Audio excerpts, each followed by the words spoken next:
नमस्कार मेरे प्रिय दर्शकों, भगवान विष्णु के वैसे तो कई अवतार हैं, उनमें से 24 अवतार महत्वपूर्ण हैं। उन्हीं 24 अवतारों में से आज हम बात करेंगे 12 अवतार के बारे में।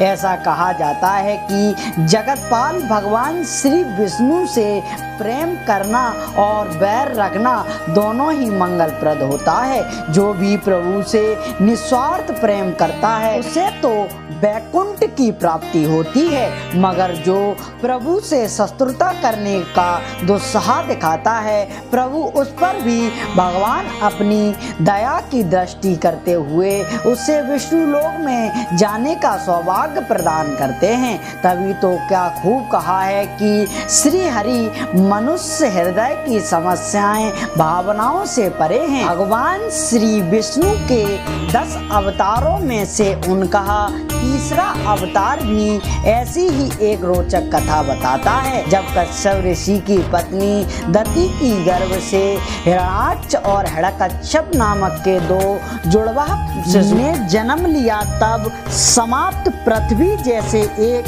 नकारात्मक ऊर्जा से भर गई। प्रकृति का हर कण जैसे यह दर्शाने लगा कि इन दोनों दैत्यों के अत्याचार से आगामी दिनों में पृथ्वी बहुत कंपित होगी। कहा जाता है कि जो दैत्य पैदा होने के साथ ही बड़े हो जाते हैं, उनके उत्पात की कोई सीमा नहीं होती।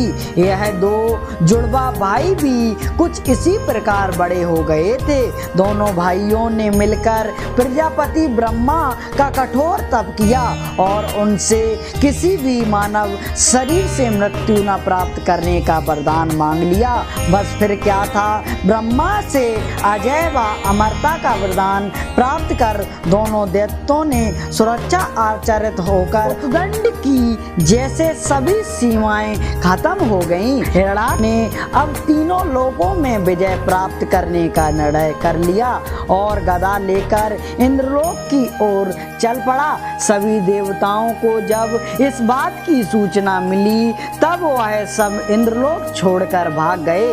इंद्रलोक में भी किसी को न पाकर हिरण्याक्ष तब वरुण देव की नगरी विभावरी की ओर चला। वहां जाकर उसने वरुण देव को युद्ध के लिए ललकारा। वरुण देव अत्यंत क्रोधित हुए, लेकिन उन्होंने उस क्रोध को मन में दबाते हुए हिरण्याक्ष से कहा, आप तो इतने बड़े वीर योद्धा हैं, मुझ में आपसे युद्ध करने की क्षमता कहाँ है। इस संसार में अगर किसी में आपसे युद्ध करने की क्षमता है तो वह श्री विष्णु हैं, आप उन्हीं के पास जाएं। वरुण देव की बात सुनकर श्री हरि की खोज में हिरण्याक्ष देवर्षि नारद के पास पहुंचा और तब देवर्षि नारद ने उन्हें बताया कि श्री हरि अभी अपने 12 रूप में पृथ्वी को रसतल से निकालने के लिए गए हुए हैं। नारद की बात सुन हिरण्याक्ष रसातल पहुंचा तो उसने देखा कि एक बहरा अपने दांतों पर पृथ्वी को उठाए लिए जा रहा है। ऐसा विस्मयकारी दृश्य देखकर हिरण्याक्ष मन में ही सोचने लगा कि कहीं यह बहरा असल में विष्णु तो नहीं। साहस उसने उस बहरा से कहा, अरे जंगली पशु, तू जल में कहां से आ गया है? मूर्ख पशु, तू इस पृथ्वी को कहां लिए जा रहा है? इसे तो ब्रह्मा जी ने हमें दे दिया है। तू मेरे रहते इस पृथ्वी को रसातल से नहीं ले जा सकता। तू दैत्यों और दानवों का शत्रु है, इसलिए आज मैं तेरा वध कर डालूंगा। इसके बाद हिरण्याक्ष ने प्रभु से और भी कई तीखे शब्द कहे, लेकिन प्रभु अपने पद से टस से मस नहीं हुए। हिरण्याक्ष ने तब फिर कहा, अरे विष्णु, तू इतना कायर क्यों है? मैंने तुझसे इतने कटु शब्द कहे, फिर भी तू मुझसे युद्ध नहीं कर रहा है। इतना कुछ सुनकर भी श्री हरि का ध्यान हिरण्याक्ष पर नहीं गया। एक बार पृथ्वी को अपने स्थान में स्थापित कर देने के पश्चात श्री विष्णु की नजर हिरण्याक्ष पर पड़ी।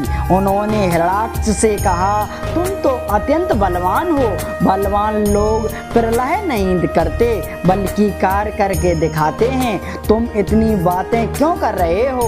आओ मुझसे युद्ध करो। यह सुनते ही जैसे हिरण्याक्ष का खून खौल गया और वह भगवान विष्णु पर टूट पड़ा।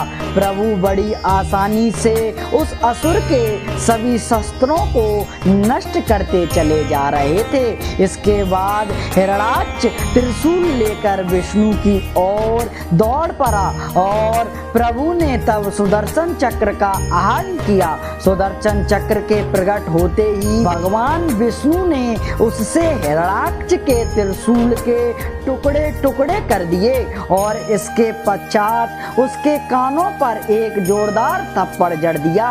यह थप्पड़ इतना तेज था कि हिरण्याक्ष की आंखें बाहर निकल गईं और वह निचेष्ट होते हुए जमीन पर धराशायी हो गया। इसके बाद उसी सुदर्शन चक्र से श्री हरि ने हिरण्याक्ष का वध करते हुए धरती पर उसके अत्याचारों पर सदा के लिए विराम लगा दिया। मित्रों, वीडियो का अंत हम यहीं करते हैं और मिलते हैं आपको नेक्स्ट वीडियो के साथ। तब तक के लिए जय हिंद, जय भारत।